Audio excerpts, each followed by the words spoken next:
Kanumaafu garaagartummaa guddaatu jira ammaan tana walii galtee gartee TDF fi Olaatii fi waraana gartee khaduraanidha san gartee wayyaanee wajii walii galee sun halkanii fi guyyaadha walii galtee haalaan addaan fagooti jechaadha. Akka gartee ummanni Oromoodhaa tokkotti hin fudhanne duraan dagamne akkamitti kanatti deebinaa faja'u it depend nama gartee si hooganuun it depend nama si dura jiruun nama gartee qabsoo tana oofaa jiruun akkaataa itti deemanii wajjiin it depend ta'a malee akkaataa gartee walii galtee afaanii sanii miti jechaadha. Lafa kaa'uun hin jiru gaa'ee gaafii dheeraa keessa waan silaa deemuudhaaf jiraannu jecha. Deebiyaa Fattuumee teenya akka bareeda keesse adeeroo Muhammad Fattuumee wanni jettu maali? Duraanuu hanu nyaate jaraadha. Keenyumaa nu nyaateedha. Ilmaatu jarri kunis dhugaadha. Sibiila ammoo jallaa keenyaan nu muranidha. Beetee mudannoo isiitiif muuxannoo isiitiin ilmaata na mudatteen jaraatu irra naannaheedha. Namni naatuu nu hin qabne naasuu nu hin qabne OPDOdhaadha Tigree olittu.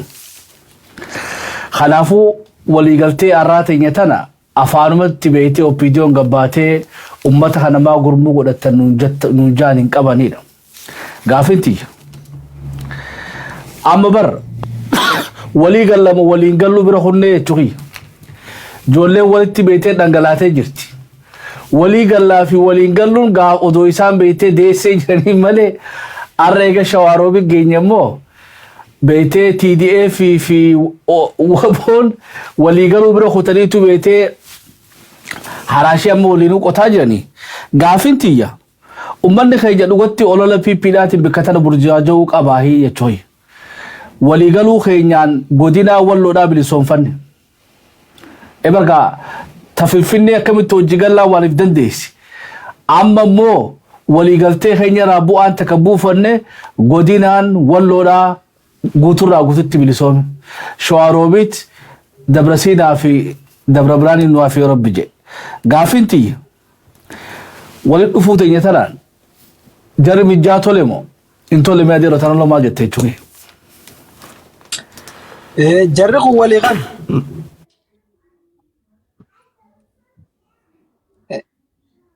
jarri kun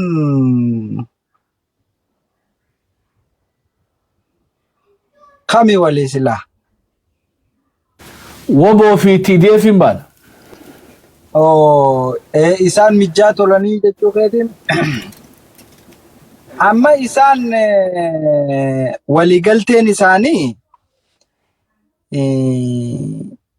TPLF miti ati Raashiyaa wajjin illee ilmi namaa yoo waliigale bareeda waan irra waliigaluu qabutti shayxaana wajjin yoo waliigaltees waan irra waliigaluu qabdutti yoo irra waliigalte bareeda.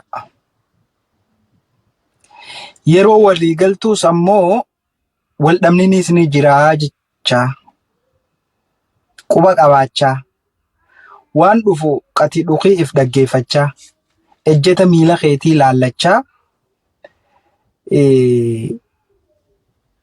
waliigaluun bareeda. Wanni nin ja'uuf namni guyyaa bofa harkee halkan ta'e badheessa jaan. Nutti deddeebite.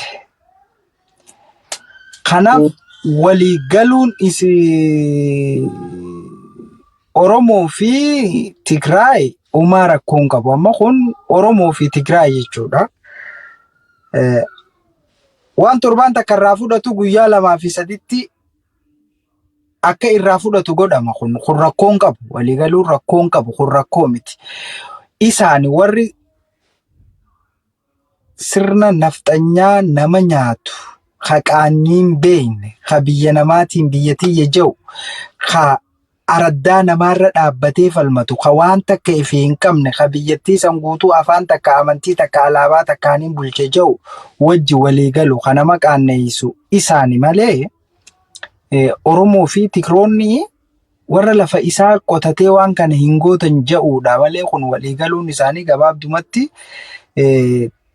PPO boqoyse malee Oromoodhaaf dhibii jiranatti hin fakkaatu. Ayyee galatoomii sittiin deebi'aa mee gara adda fattumetti haluuf.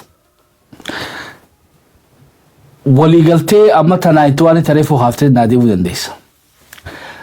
Taarraa tana maaliif waliigalleen ifa? Diina keenyaatu beektee diinni diina keetii diina keenyaadhaadha.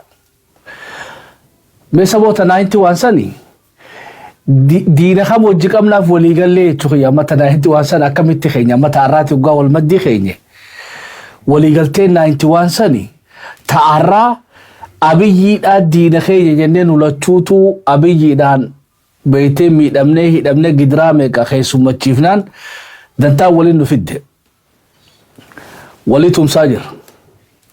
1991 wallummaan beektee nuti Tigree wayyaanee hojii waliigaluun nu barbaachifte maalii taakka garaagarummaan isiitoo taarraaf ta'e gaddaamee addanaa baasee jechuun diina kamirratti kaleessa waliigalle moo waliigalteen san bifa taarraatiin malee addaa jechuun hanqina isii wajjin naa ibsi.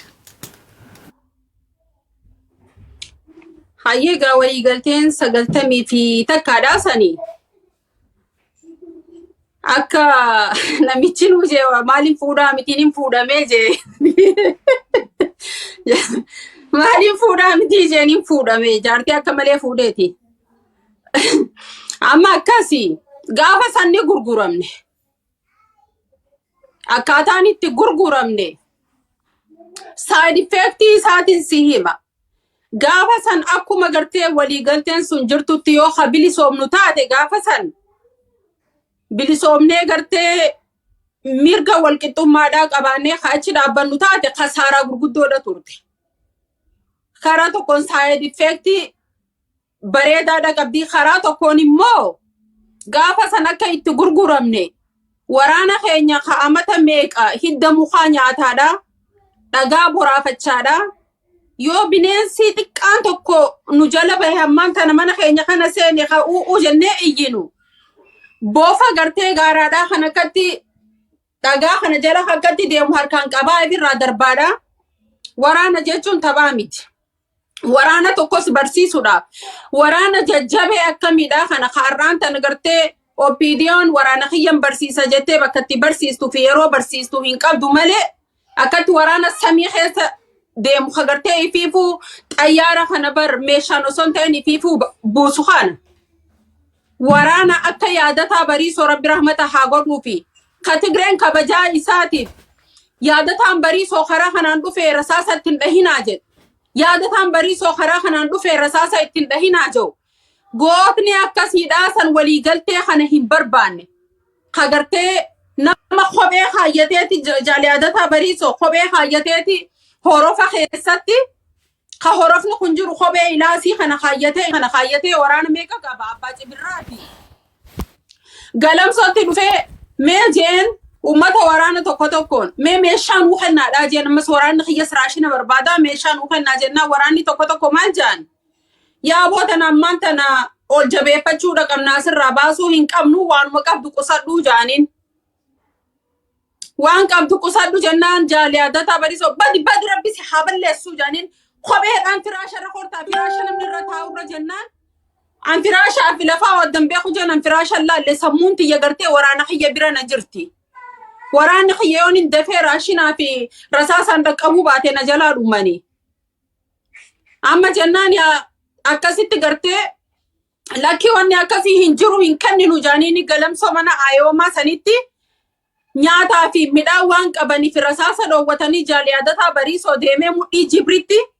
Lola guddaa ta'e mudhii jibritti ijoollee aayidaa tana hundaa wajjin deeman nama hundaa jaalatan nama hundaa jala deemaa yaadataa sana waraana isaadhaa hin turre achi osoo waldaan osoo gartee ummatni waraanni Tigree